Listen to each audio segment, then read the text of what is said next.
మన మెసేజ్ ఏంటంటే ఈరోజు ప్రతిరోజు ప్రార్థన చేయాలి. ప్రతిరోజు కూడా మనం బైబిల్ చదవాలి. ప్రతిరోజు కూడా మనం పరిశుద్ధంగా జీవించాలి. హోలీ లైఫ్ మనం జీవించాలి. ఇక్కడ ఈ రోజు మనం చూసినట్లయితే అదే పబ్లిక్ లో యాక్సెప్ట్ చేసినట్లయితే ప్రజలందరూ ఉన్నారు. వాళ్ళ మధ్య విలువని సేవిస్తానని ఆయన చెప్పారు. అందరూ ఉంది.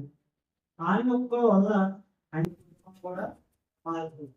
ఆయన కుటుంబం కూడా దేవుని నమ్ముకుంది. దేవుని వెంబడించారు. ఒక్క మనిషి ఇంట్లో ఒకరు మారారు, ఇంట్లో అందరూ కూడా మారిపోయారు. ఇప్పుడు మీ ఇంట్లో ఎవరైనా మారిపోతే మీరు ఒకరు మారితే మీ జీవితాన్ని బట్టి అందరూ మారిపోయారు. మీరు చింతలు బట్టి అందరూ మారిపోయారు. నువ్వు దేవుని నమ్ముకోరా ప్రశ్న మనకు నచ్చినట్టు చూపించాలనుకోవాలి. It is no impact. Impact అది ఇంపాక్ట్ చేసుకోవాలనేలా ఉండాలి. ఇప్పుడు నువ్వు దేవుడి కోసం జీవించినప్పుడు పర్ఫెక్ట్గా అందరికీ అర్థం అవుతుంది. అదే దేవుడి కోసం జీవించుకుంటా మనకి నచ్చినట్టు మనం ఉన్నామనుకోవాలి. సింపుల్ కూడా ఏమనుకున్నారంటే దేవుడు నమ్మింది లేదు అంత బాగలేదు. దేవుడికి నమ్మలేదు. లైఫ్ అలాగే ఉంటుంది. సినిమాలు అలాగే చూస్తున్నాడు అని పేరు వస్తుంది. దేనికి చెడ్డ పేరు వచ్చేస్తుంది. మనం చేసి ఒక పొరపాటు చాలు మన జీవితం నాశనం. చిన్న పొరపాటు చిన్న చేయకూడదు. చిన్న పొరపాటు మనకి చిన్న పొరపాటు జీవితమే నష్టం. చాలా మంది పొరపాటు తీసుకున్నాను. కానీ విన్నప్పుడు ఉంటుంది దేవుడి దగ్గరికి వస్తే దేవుడు ఖచ్చితంగా చేపిస్తాడు. గొప్ప గొప్ప వాళ్ళనే దేవుడు జయించాడు. అలాంటిది మనం జయించరాదు. చూసినట్లయితే like deciding to right of every purpose. If you don't decide you will sleep every. ఇంకా పొలం పని లేదు, ఏం పని ఉంది, పొద్దునే గొప్ప కాదు, చాలా పని ఉంది. మనం డిసైడ్ అవుతుంది. ఇక్కడ డిసైడ్ అవ్వి పొద్దున పనికి అవునా. ఒకవేళ మనం డిసైడ్ అవ్వలేదు అనుకో, పనికి వెళ్ళాలని మనం డిసైడ్ అవ్వలేదు, వదిలేసా మళ్ళీ కొనుక్కోండి. మనం డిసైడ్ అయ్యాం కాబట్టి కొద్దిగా నెక్స్ట్ పనికి అవుతుంది. ఒకవేళ మనం డిసైడ్ అవ్వకపోతే మళ్ళీ కోరుకుంటాం. అదే దేవుడికి సంగీతం వస్తానని మనం డిసైడ్ అవుతేనే మనం దేవుడికి రాలేదు. ఆలోచించి మంచి చర్చి ఈ టైంకి మనం వెళ్ళిపోవాలి. మంచి మన చేతిలో ఉండాలి. అంటే ఎవరి చేతిలో ఉండాలి. మనం చూసేసి మన చేతిలో ఉండాలి. ఎవరి చేతిలో కూడా ఉండదు.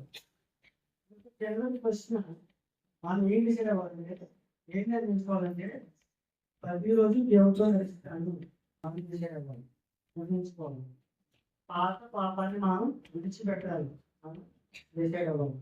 అలాగే దేవుడి మాట మనం వినాలి.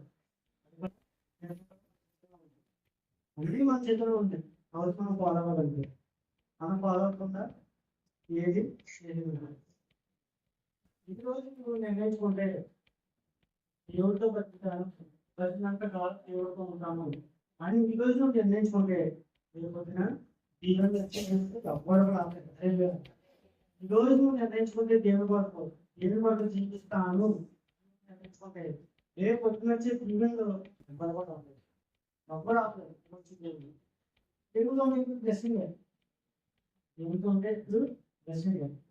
ఎన్ని ప్రమాదాలు జరిగింది, ఏమేమి జరిగింది ఆయన కాపాడుకుంటారు. అవి బాగా తెలుసు అనుకుంటాం. అదృష్టం కాదు, దేవుడే కాపాడుకుంటారు. అక్కడ రావచ్చిన ప్రమాదం సడన్గా ఏం అవ్వలేదంటే ఆలోచించండి. దేవుడు నీకు రక్షించుకుంటున్నాడు. అదే దేవుడు నీకు భయాన్ని కూడా కలుగుతున్నాడు. ఒక ప్రమాదం వచ్చిందంటే మనం దేవుడి దగ్గరికి వస్తామండి. ఒక ప్రాబ్లం వచ్చిందంటే మనం దేవుడి దగ్గరికి వస్తామండి. కానీ మరి ఏం వచ్చినా కూడా దేవుడి దగ్గరికి మనం ప్రారంభించలేదు. మనం దేవుడి దగ్గరికి ఖచ్చితంగా రావాలి.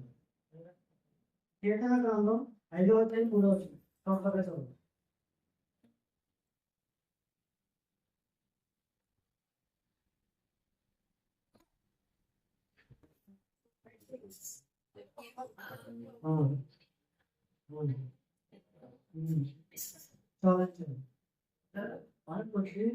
మనం ప్రార్థన చేస్తూ దేవుడు అంటాడండి.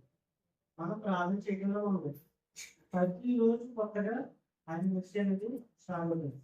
ప్రతి పక్కలో ఆయన దయాలు మన పట్ల నూతనంగా ఉండాలండి. ఈరోజు ప్రార్థన చేస్తాం. అదే కాకుండా ఎప్పుడు తింటే దేవుడు దయండి మన మీద పంపుతాడు. ఈరోజు ప్రార్థన చేస్తాం. ప్రతి పగలు ఆయన దయ నూతనంగా ఉంటుందండి మన పట్ల. అది మనం రిలేషన్షిప్ గ్రోస్ టైం. సంబంధం సమయంతో పాటు ఉంటుంది. ఇది ఎక్కడ టైం లేకపోతే సంబంధం కూడా ఉండదు. నువ్వు రోజు దేవుడికి టైం ఇవ్వకపోతే నీ దగ్గర సమయం కూడా ఉండదు. అన్నిటి కూడా దేవుడికి టైం ఇవ్వాలి. ఆయనకి మనం సంబంధం కలిగి ఉంటాం. ఆదరణ మాట్లాడాలి. ఆదరణ